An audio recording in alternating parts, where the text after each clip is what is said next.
Beloved, I am going to share with you a theory. This is a perspective. It has not been proven, but I'm presenting it as a hypothesis for us to consider.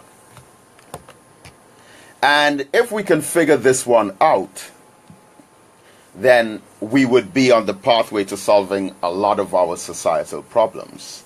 And the question at hand is, first of all, why is it that murder rates fluctuate when different governments are in office? But what I want to ask specifically, and don't get emotional, don't get upset. Let's try to analyze and understand this because it's an important truth. And that is, why are the murder rates generally higher under the PNM government as opposed to under the UNC government? Let's lay the foundation first, because in 1994, which was the last year that the PNM was in office before the UNC came in for the first time, we hit a record high murder rate back then of 143 murders per year. 1994, that was astronomically high. It was the record, and there were all different types of movements and groups and associations all over the country talking about fighting crime and the government doing something and the police beefing up and the protective services doing their part. And then the government changed in 1995 and the murder rate went down to 122. Then in 1996 it went down to 106. Then in 1997 it was 101 murders for the year in Trinidad and Tobago. Bear with me. Then in 1998 it went below 100 to 98 murders. In 1999, there were 93 murders. In 2000, there were 118 murders. And then 2001, which was the last full year of the UNC government, there were 151 murders. 2002, PNM comes back in. And then look at what starts to happen to the murder rate again.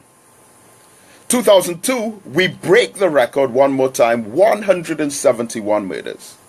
2002, 171. And then in 2003, for the first time, we crossed 200 murders, and there were 229. Bear with me.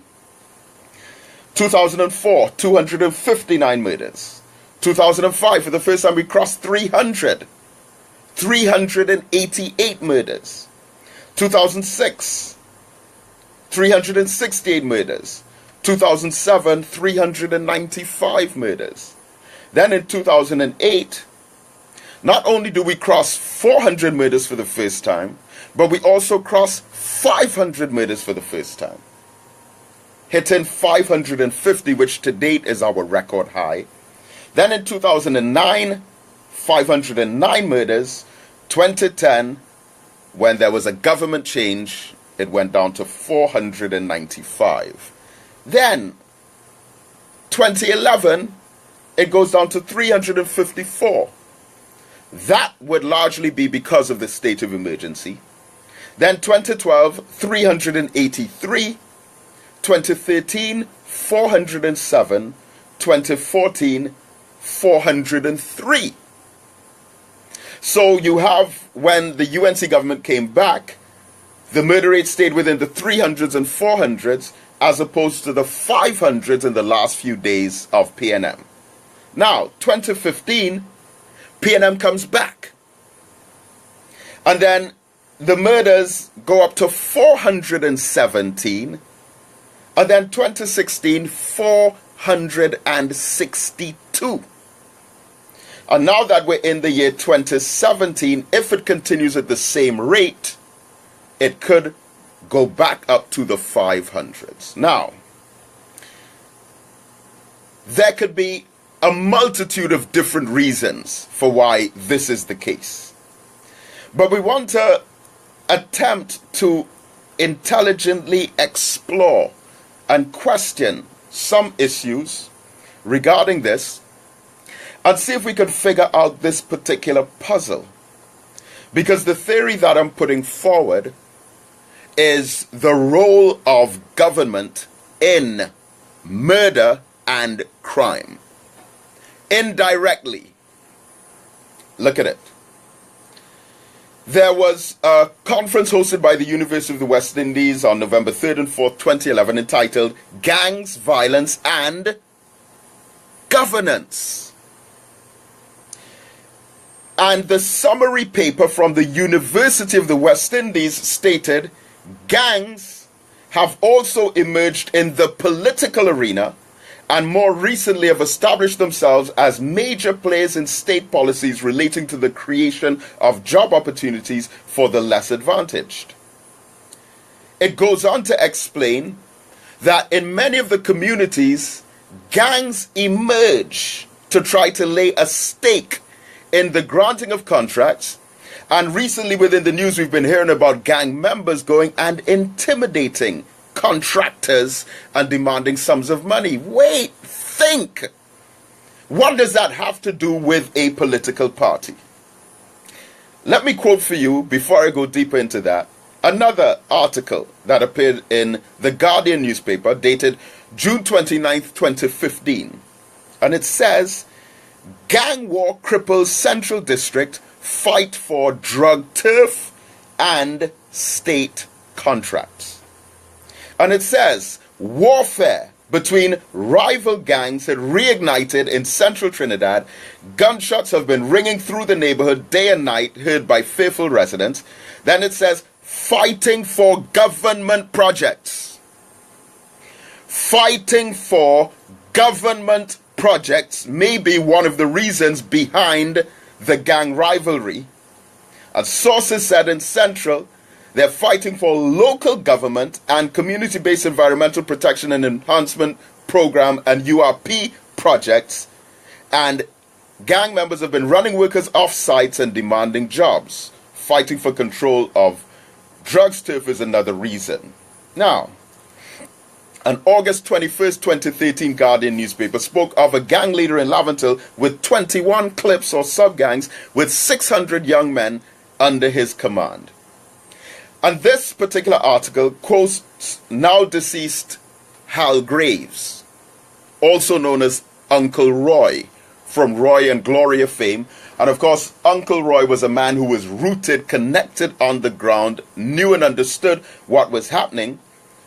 And Uncle Roy, or Hal Graves, said, government contracts and drugs had a part to play in recent gang violence, but this was only the continuation of a bigger war. He said it all goes back to the control of turf. Without alliances, you have no guns, no support, you will get swallowed up. Someone has to give you backup. Being more specific, he said, in the Color Me Orange program 2013, a contract was given to paint the HDC buildings on Duncan Street that caused conflict. There was another contract to build a basketball court on Duncan Street and two others. A shooting the other day was over a CPAP contract. The giving out of contracts to gangs did not start happening with this government, though, according to Hal Graves. It has been going on with successive governments. Now, going back to the UE conference that they had, they did a paper saying in the case of Trinidad and Tobago, the term gang differs from that used in the United States or even Jamaica. Rather, on further examination, it appears that maybe two or more categories of gangs. One gang is more organized in nature and its membership are involved in drug trafficking, money laundering, and gun running. But the second category of gang in Trinidad and Tobago has emerged in small suburban communities, and they go after government contracts. Now let's look at this a bit deeper. And let's try to understand something. Because we are asking the question, well, why is it that when the PNM was in office, the murder rates peaked? And when the UNC came into office, the murder rates dipped. And then when PNM came back, the murder rates went back up, breaking a record each time. Then when UNC came in again, 2010, they went down. And now the PNM is back, they go back up. I am not saying that the UNC is a better party than the PNM, but it is clear that they have an understanding of certain social dimensions of their job as a government. Today on the radio there was a discussion about who was the best prime minister in all of the 6 prime ministers that we've had. And in truth and in fact, it will be very difficult for East Indian people to say that there was another prime minister who was better than Basdeo Pandey for them. Because Basdeo Pandey, even before he became prime minister, as Minister of Foreign Affairs, according to A.N.R. Robinson, former president, former prime minister, former opposition leader, former minister of finance, and former head of the Tobago House of Assembly, A.N.R. Robinson wrote in his memoirs that when he became prime minister and Basdeo Pandey was his minister of foreign affairs, Basdeo Pandey came to him and said, listen, African people have been on state boards for most of the time of the PNM, so now we must have Indian people as majority or in full on a number of state boards. A.N.R. Robinson said no. He said if we had Africans all the time before, then we should now have half African, half Indian. But according to A.N.R. Robinson, in his memoirs, his biography, he said Basdeo Pandey disagreed. He said no, we shouldn't have half-half. He said if we had all African back then, we should have all Indian now. And then A.N.R. Robinson, in his memoirs, went on to explain that Basdeo Pandey was bringing in Guyanese Indians into Trinidad, sometimes as much as 70 per week. And it is believed that many of them got citizenship and voted for the UNC in the 1995 election. But when Basdeo Pandey did become prime minister, today was SEA. And I've been making the point about all of these brilliant black children from poor, depressed communities passing for what used to be the junior secondary and senior comprehensive or government secondary schools when they have scored enough marks to go to their first choice schools. But because of that clause where the prestige schools can still have 20% of their students, so when the white people's children who get 30% and 40% in their exam, once their name is on the list, your black child has to settle for a place in one of the lower prestige schools, even though he earned enough marks to get his first choice.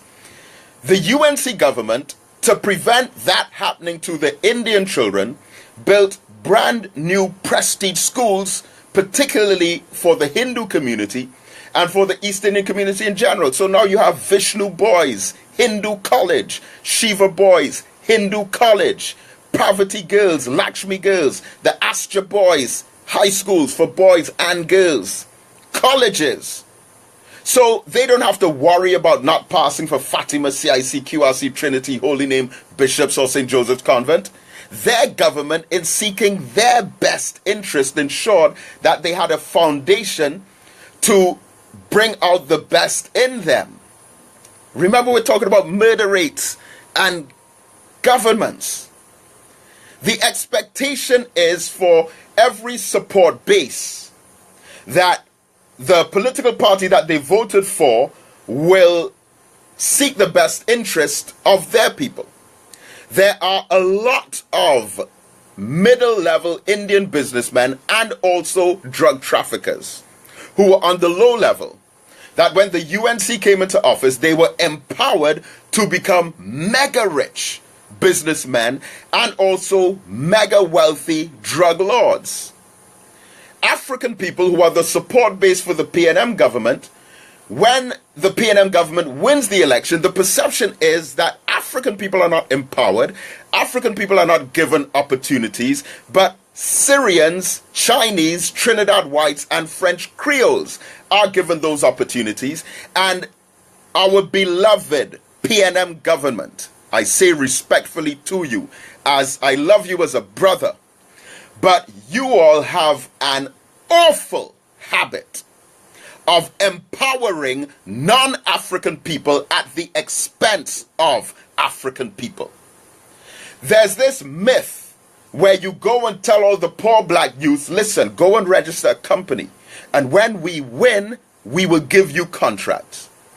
In their minds, they're thinking these black youth are not going to register any companies, but a lot of them do. And we, in being based in Success Laventille, meet and greet our youth on a daily basis, and we meet a lot of young black people, progressive in thought, hardworking, diligent, productive young black people who did go and register companies.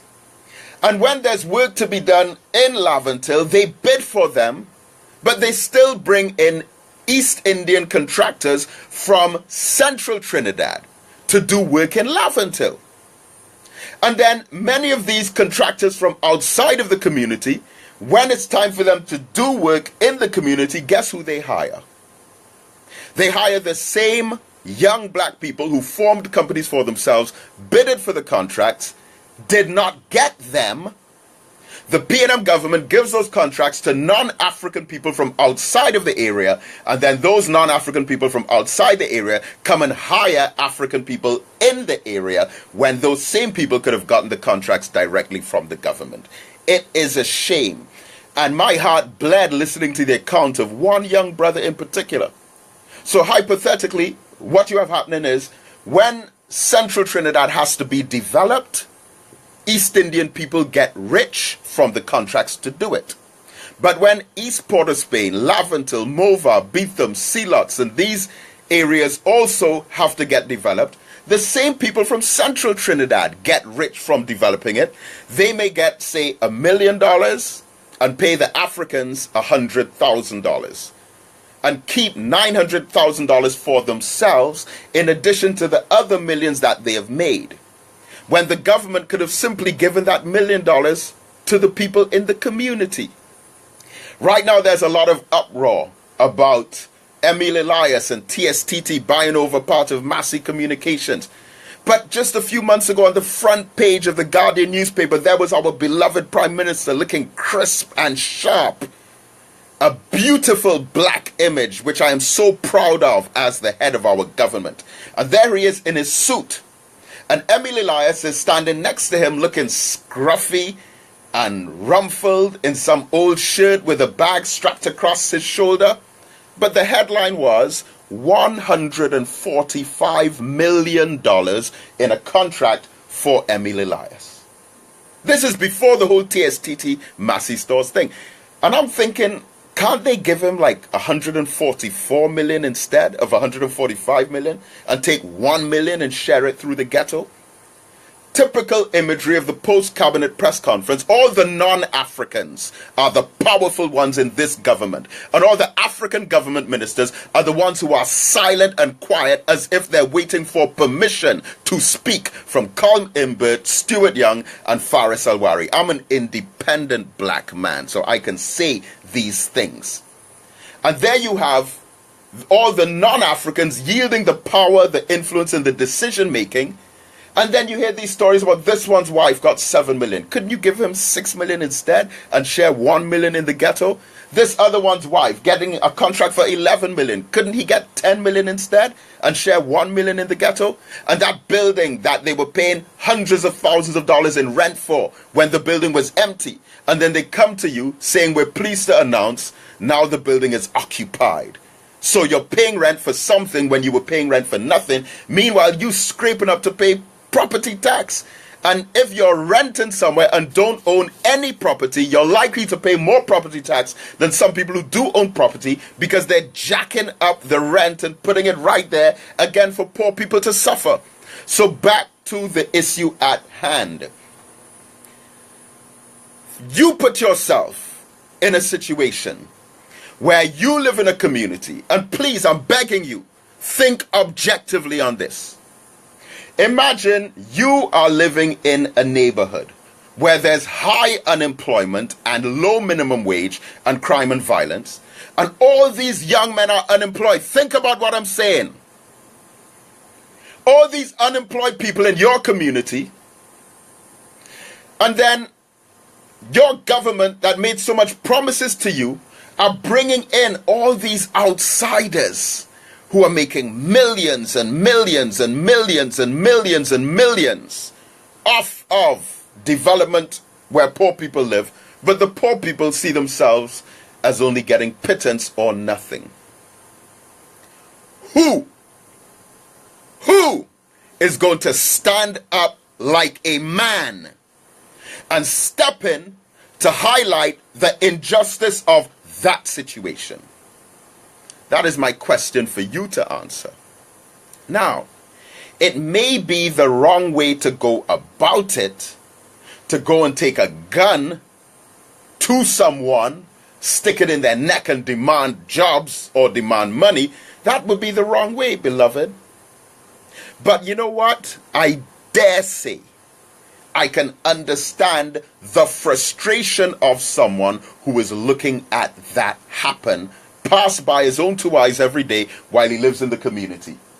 And while some in government are making these stupid statements about, well, we're not going to negotiate with any criminals, we're not going to negotiate with any gang members, you fool.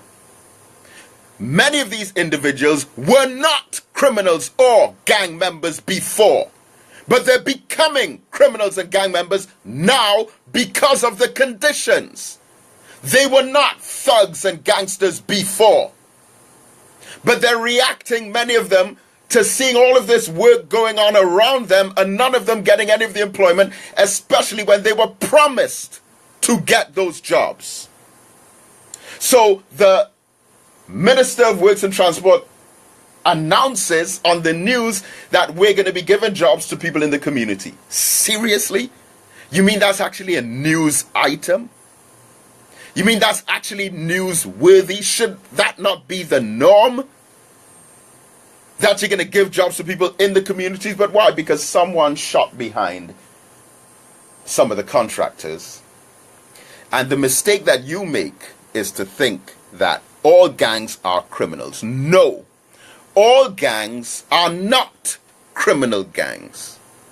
But because the government criminalized gang activity, it means even if you are doing good, but in a gang, you are still a criminal. While so many in government and their supporters and finances are not necessarily in gangs, but they are doing a lot of evil and getting away with it scotch-free, especially with the circulation of guns and drugs in the poorer communities, while the same poor people cannot get jobs, so they grab the guns and the drugs.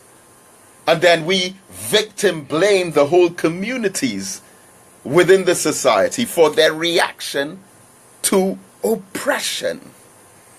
I know that this is heavy, beloved, but the money that political party finances has a powerful control over political parties and governments. But the unity that we have as African people potentially is more powerful than their money. But you fall for the illusion and the trick about here every creed and race finds an equal place. But when I go into the prisons to speak to the young black men, I only see Africans in the prison. When I go to Port of Spain prison, Golden Grove prison, maximum security prison, YTC, St. Michael's Boys, and the Santa Rosa prison, when I go there, I'm not telling you something that I read in a book. I'm telling you something that I see with my own two eyes. I see at least 99% African. Yet still, Dr. Darius Figueroa wrote in his research that there are no African drug lords on the top level. All of them are white, Chinese, Indian, Syrian, and French Creole. But Africans are the only ones or the main ones arrested for those crimes. But we're singing the loudest. Here every creed and race finds an equal place. We're reciting the national pledge, the loudest when we line up in the schools. We are reciting the national watchwords. And we're wearing the national colors with more pride than anyone else. But yet still there is not true freedom, justice, and equality in the land. So I believe, and I am reflecting on it, that when the UNC party is in power, They look out for their Indian people, they empower their Indian people, and they still use a bit of common sense to share out something in the ghetto communities. But when the PNM comes into power, I think our expectation as African people is so high. And each time before they come back, you start to hear the promise of being more sensitive about the social concerns of the masses. But then we start to see all of the Syrians and French Creoles and Chinese taking over the leadership of the party, and all my beautiful black-skinned government ministers sitting back waiting for the real decisions to be made. It is shameful, beloved. I don't like to see that. And I think that our expectation is so high as African people that when things like this happen, when poor people are made to sit back and look at other people coming into the communities, getting all the wealth, getting all the contracts, getting all the opportunities, we start to fight with each other like crabs in a barrel. And our murder rates go up under our government. But when the Indian government comes back in and they, again, all the theft that there may be theft, they throw some crumbs in the ghetto while there are no crumbs in the ghetto right now. And then you see the murder rates fluctuate. But that is just my view. I may be wrong. You know what? I hope I'm wrong. But there's overwhelming evidence to suggest that that is the truth, the whole truth, and nothing but the truth. And this, what I'm saying to you now, is a teardrop in the ocean to what we will be sharing on African Liberation Day at our African Unity Conference this year, 2017, which we're going down south, San Fernando City Hall, Saturday, May the 20th from 4 o'clock, where we're going to be talking about this elitist conspiracy.